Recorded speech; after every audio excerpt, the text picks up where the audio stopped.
Hello दोस्तों, जय हिंद। कैसे हो आप सब। एक बार आपके अपने चैनल एग्ज़ाम ट्रैक पर आपका बहुत बहुत स्वागत है। तो दोस्तों, जैसे कि आपको पता है, assistant radio operator and radio operator की भर्ती निकली हुई है ना। और उसके फॉर्म आपके मार्च में भरे गए थे और करीब करीब 2400 प्लस वैकेंसी है।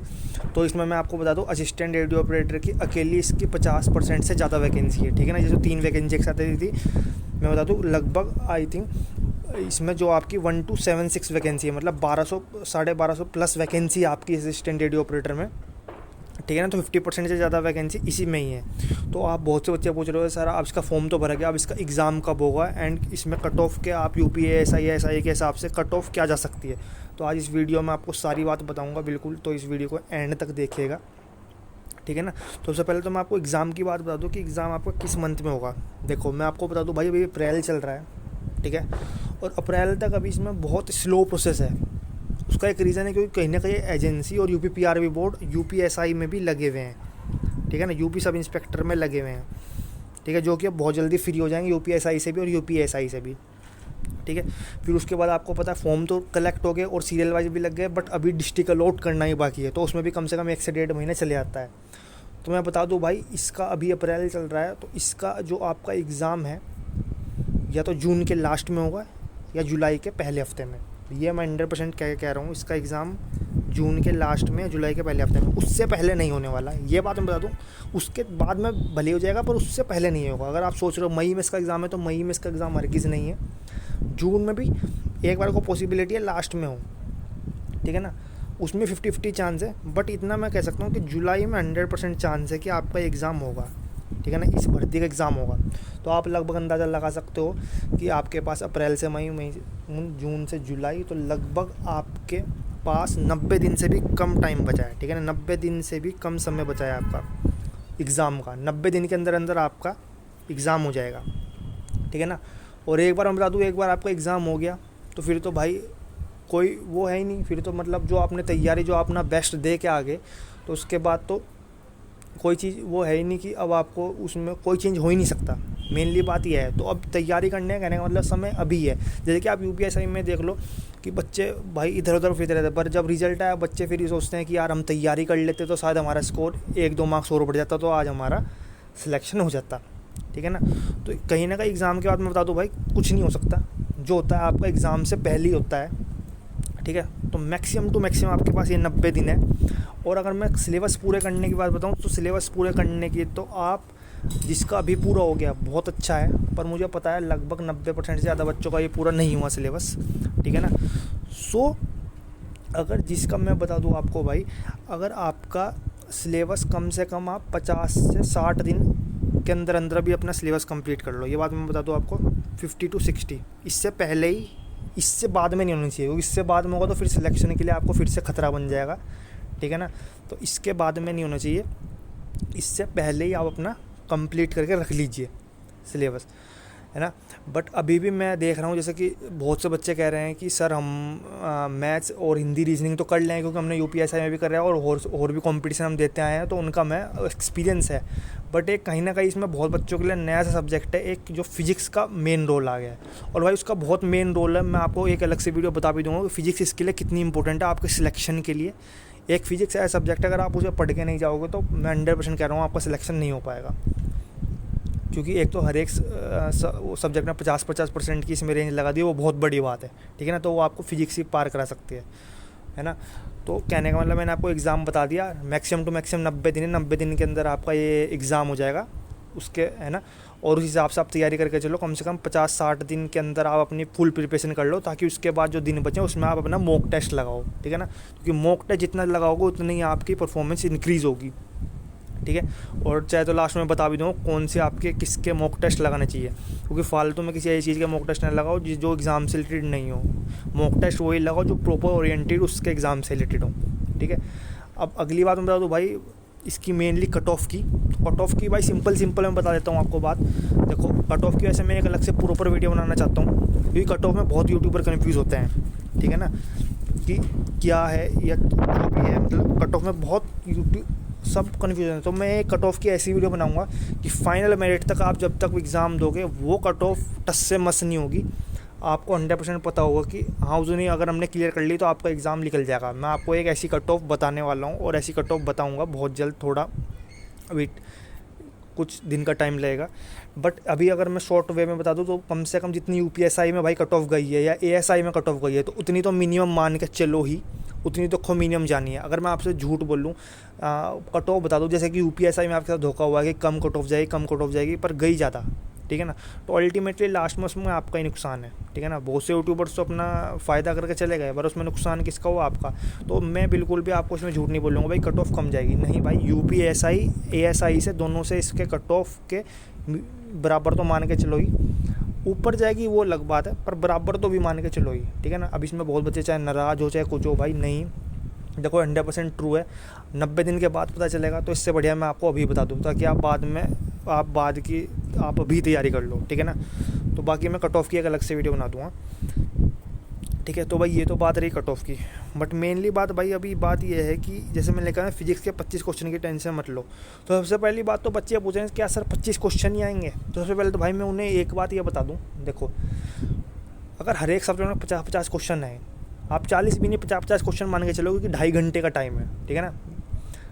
2.5 घंटे का टाइम है, 2.5 घंटे मतलब 150 मिनट, ठीक है।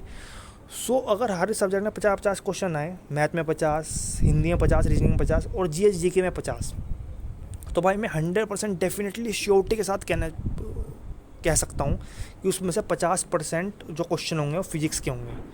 मतलब आपके 25 क्वेश्चन फिजिक्स के होंगे, ठीक है। वो किसी सब्जेक्ट में किसी शिफ्ट में 26 हो जाएँ या किसी शिफ्ट में आपके 24 हो जाए, वो बात अलग है, बट इसके अराउंड आपके पक्का फिजिक्स के होंगे। क्योंकि उसका एक रीज़न है, जो इसमें आपका असिस्टेंट रेडियो ऑपरेटर में जो आपकी क्वालिफिकेशन मांगी गई है वो आपको पता है 12th मांगी गई है मैथ्स प्लस फिजिक्स, ठीक है ना। मैथ्स प्लस फिजिक्स मांगी गई है, और भाई इससे रिलेटेड अगर वो क्वेश्चन नहीं पूछेंगे तो फिर उन्होंने स्ट्रीम मांगी क्यों हुई है, ठीक है। तो इससे रिलेटेड पक्का क्वेश्चन आने हैं। तो जो बच्चे कह रहे हैं तो मैं उन्हें बता दूँ भाई, अगर मैं 100% बताऊँ तो 20+ क्वेश्चन तो आपके आने ही हैं, चाहे आपके एग्जाम में पर सब्जेक्ट 40 क्वेश्चन आए या 50 क्वेश्चन आए। 50 क्वेश्चन में आपके 20+ 100 फिजिक्स के क्वेश्चन आएंगे। तो मैं बता दूँ, अगर आप फिजिक्स नहीं करके गए तो भाई सिंपल आपका जो 50% का क्राइटेरिया है उसे आप क्लियर नहीं कर पाओगे। भले आप मैथ्स, हिंदी, रीजनिंग में कितनी अच्छे मार्क्स ले आओ, बट फिर भी आप उसे कवर नहीं कर पाओगे, ठीक है ना, क्योंकि आप 50% का क्राइटेरिया बहुत ज़्यादा बैठता है ना। और दूसरी बात, जो फिजिक्स भी पढ़ के जाएगा, देखो जो लड़का मैथ्स, हिंदी, रीजनिंग करके जाएगा वो तो ठीक है, बट प्लस जो फिजिक्स भी पढ़ लेगा वही कट ऑफ को बढ़ा देगा, क्योंकि इसमें इतनी पोस्ट नहीं है और इतने बच्चे कम से कम पढ़ के ज़रूर जाएंगे फिजिक्स, और उन्हीं का ही जो मैथ्स, रीजनिंग और हिंदी के साथ फिजिक्स पढ़ लेगा उसी का ही नंबर आएगा फाइनल मेरिट में, उसी का ही आप नाम देखेंगे 100%, क्योंकि इसमें इतनी पोस्ट भी नहीं है। 100% वही बच्चा लिख लेगा, और इसी वजह से मैं बताऊँ आपकी कट ऑफ इसकी ऊपर भी जाएगी, क्योंकि बहुत से बच्चे ऐसे करेंगे, हम मैथ्स पढ़ लेंगे, हिंदी अच्छे से पढ़ लेंगे, रीजनिंग अच्छे से कर लेंगे, ठीक है ना, उसमें से ज़्यादा ले आएंगे, बट फिर भी जो एक्स्ट्रा फिजिक्स पढ़ लेगा तो वो भैया जी 100% सिलेक्शन लेके जाएगा वही बंदा। यूपीएसआई में मैं बता दूँ मेनली ऐसा ही हुआ है कि कट ऑफ बच्चों से ज़्यादा नहीं, ज़्यादा 10-15 ज़्यादा आगे गई है, ये 5-10 से आगे गई है, क्योंकि भाई उन्होंने वो एक्स्ट्रा सब्जेक्ट नहीं पढ़ा, वो बच्चे पढ़ के गए तो उन्होंने वो कवर अप कर लिया। इसमें भी 100% ऐसे होने वाला है। तो मेनली भाई बात यह है, अब फिजिक्स कहाँ से पढ़ें? देखो भाई, मैं ऐसा नहीं कहता कि मैं जो ट्यूटर आपको बताने वाला हूँ, मैं मतलब जो ट्यूटर आप अपने चैनल पे पढ़ाने वाला हूँ आप उनसे ही पढ़ो। आपको जहाँ से समझ में आ रहा है, जिसका भी समझ में आ रहा है, ठीक है ना, उनसे पढ़ो। मेनली आपका रिज़ल्ट आना चाहिए, ठीक है ना। मेरा मेन पॉइंट ऑफ व्यू है, जो भी भाई मेरे सब्सक्राइबर है, छोटे भाई बहन है, उनका रिज़ल्ट आना चाहिए, नंबर उनका नाम आना चाहिए असिस्टेंट रेडियो ऑपरेटर की फाइनल मेरिट में, ठीक है ना। वो उससे बड़ी बात कोई नहीं होगी, ये तो एक बहुत छोटी बात है, आप कहीं से पढ़ो कहीं से नहीं। बट भाई मेनली जो मैं यूट्यूब पे देख रहा हूँ कि यूट्यूब पे यूपीएसआई के लिए बहुत बंदे थे, लेखपाल के लिए बहुत बंदे पढ़ाने वाले हैं अब भी, ठीक है ना। और भाई कांस्टेबल की 26,000+ आएगी बहुत, पर इसमें जो आपका असिस्टेंट रेडियो ऑपरेटर इसमें कोई फिजिक्स का मुझे ढंग का चैनल नहीं लगा। जो कुछ चैनलों ने पढ़ा भी रखे हैं वो इतने अच्छे मुझे कारीगर नहीं लगे। देखो सिंपली बता दूँ, मुझे नहीं लगे, और टू द पॉइंट आपका ओरिएंटेड फिजिक्स का कंपटीशन का लेके चल रहा है नहीं, क्योंकि वो एक एक चीज़ को इतना बढ़ा के करवा रहे हैं, मुझे नहीं लगता वो आपके फ़ायदेमंद है। क्योंकि कहीं ना कहीं फिजिक्स मेरा ही फेवरेट सब्जेक्ट रहा है, तो हम इसलिए आपको बता रहा हूँ, ठीक है। मुझे नहीं लगता वो चीज़ फ़ायदेमंद है। बाकी अगर आपको उनसे पढ़नी है तो कोई बात नहीं, बट भाई अगर आपको मेरे से पढ़नी है तो भाई मैं इस वीडियो के डिस्क्रिप्शन में, मतलब मेरे से नहीं, मतलब जिस ट्यूटर से मैं पढ़ा हूँ उन सर से पढ़ना है, ठीक है। तो इस वीडियो के डिस्क्रिप्शन में भाई एक लिंक होगा टेलीग्राम ग्रुप, उसे ज्वाइन कर लेना, ठीक है। सो अब मैंने आपका सिलेबस लिख लिया है और उन मतलब जो हमारे गुरुजी हैं उन्हें मैंने बता भी दिया, तो वो रेडी। अभी तो मैंने वैसे उनसे 100% पूछा भी नहीं, बट उन्होंने मुझे कहीं ना कहीं इतना वो कर दिया कि हाँ वो पढ़ा देंगे, क्योंकि वो ऑनलाइन अभी तक नहीं आए हैं, सिर्फ ऑफलाइन ही पढ़ाते हैं और भाई बहुत ज़बरदस्त पढ़ाते हैं। हम जितने भी साथ के बैच के हैं या जितने भी हम निकले हैं मेरे ज़िले में से, तो उनसे बहुत पढ़े हैं, ठीक है। आप पढ़ोगे आपको भी पता चल जाएगा किस डेप्थ में या किस बेसिक से लेके वो आपको पढ़ाएंगे, ठीक है। तो भाई मैंने लिख लिए हैं सारे टॉपिक्स फिजिक्स के। तो भाई लगभग ये आपके अराउंड 17 टॉपिक हैं, 17 से 18 टॉपिक हैं फिजिक्स के, जो असिस्टेंट रेडियो ऑपरेटर और रेडियो ऑपरेटर दोनों कवर कर रहे हैं। तो अगर वो पढ़ाएंगे तो आपको सारा पढ़ाएंगे, पूरा टॉपिक वीडियो वाइज आपको पढ़ाएंगे, प्रॉपर आपको वीडियो मिलेगी, ऑडियो नहीं वीडियो भी आपको मिलेगी बोर्ड पे, वाइट बोर्ड पे, क्योंकि भाई डिजिटल बोर्ड तो नहीं है भाई, इतना पैसा मेरे पास भी नहीं है। और भाई वो देखो जिन सर की मैं बात कर रहा हूँ वो तो ऑनलाइन है ही नहीं, ऑफलाइन पढ़ाते हैं, तो उन्हें भी कोई डिजिटल बोर्ड की ज़रूरत नहीं है, ठीक है ना। और भाई डिजिटल बोर्ड में भी नहीं लगा सकता, देखो भाई मैं बताऊँ, बट वाइट बोर्ड पे आपको प्रॉपर पढ़ाएंगे। बट ये है कि मैं नहीं मानता पूरे यूट्यूब पे कोई वैसा टीचर पढ़ाता हो फिजिक्स का जैसे वो पढ़ा देंगे, ये आपका 100% मैं गारंटी देता हूँ, ठीक है ना, कि जैसे वो पढ़ा देंगे ऐसे कोई नहीं पढ़ाएगा। और भाई अगर सपोज़ करो आपके 25 क्वेश्चन भी आए तो भाई 25 की तो गारंटी मैं नहीं लेता, और अगर कोई भी यूट्यूबर लेता है तो वो झूठ बोल रहा है, बट 20+ क्वेश्चनों की मैं गारंटी लेता हूँ, ठीक है। तो मैं ऐसा सोच रहा हूँ अगर आप ज्वाइन कर लेते हो तो वो टॉपिक्स कराएंगे, और साथ ही साथ में यूट्यूब पे उन टॉपिक्स के क्वेश्चन आपको करवाते रहूँगा रोज़ के 20-30 वीडियो में, ताकि आपके MCQ भी ऑब्जेक्टिव टाइप क्वेश्चन भी जो पेपर में आएंगे वो आपके कवर होते चलें, ठीक है। सो भाई मैं बता दूँ जो उस कोर्स की फ़ी है, क्योंकि भाई देखो मैं अगर पढ़ा रहा था तो मैं एक भी चार्ज नहीं लेता, बट वो सर पढ़ाएँ कहीं ना कहीं भाई देखो ऑफलाइन पढ़ाते थे, अब ऑफलाइन से ऑनलाइन लेंगे तो उनका भी टाइम लगेगा और भाई वो पैसे भी लेंगे, ठीक है ना। सो भाई अब भाई ऐसे तो है नहीं मैं घर से पैसे दे दूँ, बट मेनली बात घर से भी दे दूँ कोई इतनी बड़ी बात नहीं है, ठीक है ना। पैसा का यहाँ पे इंटरेस्ट नहीं है, मेन बात यहाँ पे नंबर आने का है, ठीक है। पैसा तो आपका एक सैलरी में कवर हो जाएगा, पैसा कोई चीज़ होती ही नहीं है, ये बात भाई मेरे एक्सपीरियंस से लिख के देख लो, जहाँ एक सैलरी है सब चीज़ आपका फॉर्म वॉर्म जो भी आज तक भरे सारा कवर अप हो जाता है, ठीक। चलो ये तो बात रही है अलग। तो बाकी मैं कहूँगा भाई देखो मैंने पर स्टूडेंट 30 रुपये फ़ीस रखी है, मात्र 30 रुपये। अब आप सोचोगे, बहुत से बच्चे तो ये सोचेंगे कि सर ये बहुत कम है, अगर इतनी कम आप फ़ीस ले रहे हो तो उसमें ज़रूर आप मटेरियल ख़राब दे रहे हो। तो भाई अगर आपकी ये सोच है तो ये सोच आप बहुत गलत सोच रहे हो। मैंने ज़्यादा इसलिए नहीं रखी, उसका एक रीज़न है, एक तो भाई ये अगर मैं ज़्यादा रख दूँगा कम से कम बच्चे परचेज़ करेंगे। दूसरी बात भाई जिन बच्चे के पास इतने पैसे नहीं हैं अफोर्ड नहीं कर पाने के, तो भाई वो नहीं ले पाएंगे, ठीक है ना। तो इसलिए मैंने भाई ज़्यादा फ़ीस नहीं रखी, ठीक है। अब आप बच्चे कहोगे सर आप इससे बड़े तो फ्री रख लेता, भाई फ्री मैंने इसलिए नहीं रखा, एक तो मैं बता दूँ भाई मैं भी इतना देखो घर से यार वो नहीं हूँ कि मैं अपनी तरफ से पैसे दे के है ना पढ़ाऊँ, क्योंकि देखो भाई अभी मेरे भी इतना पैसा नहीं आ रहा, ठीक है, पैसा क्या है ना। सो दूसरी बात मेनली बात अगर आप पैसे दोगे तो कहीं ना कहीं आपको भी प्रेशर रहेगा, भले ही वो 30 रुपये है, इतनी बड़ी बात नहीं है, मैं मानता हूँ आजकल के टाइम में 30 रुपये कोई इतनी बड़ी बात नहीं है, बट फिर भी अगर आप पैसा दोगे कहीं ना कहीं आपके माइंड में भी रहेगा हाँ भाई पैसा दे रखा है पढ़ना है, ठीक है। भाई मेरे माइंड में जब मैं पढ़ता था ऐसे ही रहता था, अगर मेरा एक भी रुपया कहीं जा गया तो मैं अच्छा से बहुत अच्छे से पढ़ता था।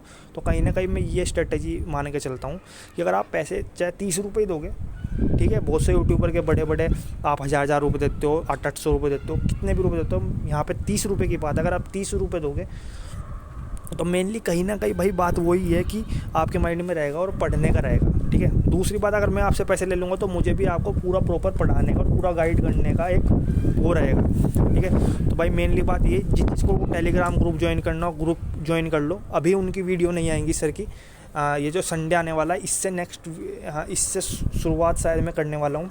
तो भाई जिसको अगर ख़रीदना है तो भाई मैं आपको एक नंबर दे दूँगा फ़ोनपे गूगल पे का, उस पर आप फ़ोनपे गूगल पे जो भी करना चाहे कर सकते हो, ठीक है, 30 रुपीज़। बाकी भाई इस वीडियो में भी इतना ही कहना चाहूँगा, बाकी इतना मैं 100% बता दूँ भाई, अगर आपने मैं देखो भाई मैं वो यूट्यूबर नहीं है कि जो आपको सारे सब्जेक्ट पढ़ाऊँ और पता चला मास्टरी एक में भी ना कराऊँ। मैं ना मैथ पढ़ाऊँगा इस चैनल पे, ना हिंदी पढ़ाऊँगा, ना रीजनिंग पढ़ाऊँगा, फिजिक्स पढ़ाऊँगा असिस्टेंट रेडियो ऑपरेटर के लिए पढ़ाऊँगा नहीं मतलब पढ़वाऊँगा, भाई मेरे पे इतना टाइम नहीं है मैं पढ़वाऊँगा, बट इतना ज़रूर कह रहा हूँ कि अगर 25 क्वेश्चन के मुझे लगता है 100% आएंगे, क्योंकि जो पिछली बार का भी क्राइटेरिया रहा है, पिछली बार भी इतने क्वेश्चन आए हैं, लगभग 50% फिजिक्स आई है, तो भाई 20+ क्वेश्चन आपके 100% है। और भाई एक बार बता दूँ, जिस बच्चे ने 25 में से 20+ फिजिक्स में कर लिए, तो भाई उसका सिलेक्शन कोई रोक नहीं सकता, अगर वो मैथ, हिंदी, रीजनिंग भी किसी अच्छे टीचर से पढ़े। ठीक है भाई, है ना। सो भाई अभी मैं इस वीडियो में इतना ही बताना चाहूँगा। ठीक है, और कुछ भी अगर आपको कोर्स से रिलेटेड पूछना हो तो भाई नीचे कमेंट कर सकते हो, या टेलीग्राम ग्रुप पहले ज्वाइन कर लो। ठीक है, बाकी इस वीडियो में इतना है भाई। प्लीज़ चैनल को भाई शेयर कर देना, शेयर करने में कोई पैसा नहीं लगता, और भाई सब्सक्राइब जरूर कर दिया करो, एक लाल कलर का बटन होगा, प्लीज़ भाई कोई पैसा नहीं लगता, क्योंकि आगे अगर आपने कोर्स खरीद लिया तो मैं जो भी सर वो वीडियो कराएंगे टॉपिक वाइज, उनके मैं MCQs भी आपको यूट्यूब पे कराने वाला हूँ। ठीक है ना, चाहे मैं रोज़ के 10 ले लूँ चाहे 20 ले लूँ, तो भाई इसलिए प्लीज़ चैनल को सब्सक्राइब भी कर देना। ओके, जय हिंद।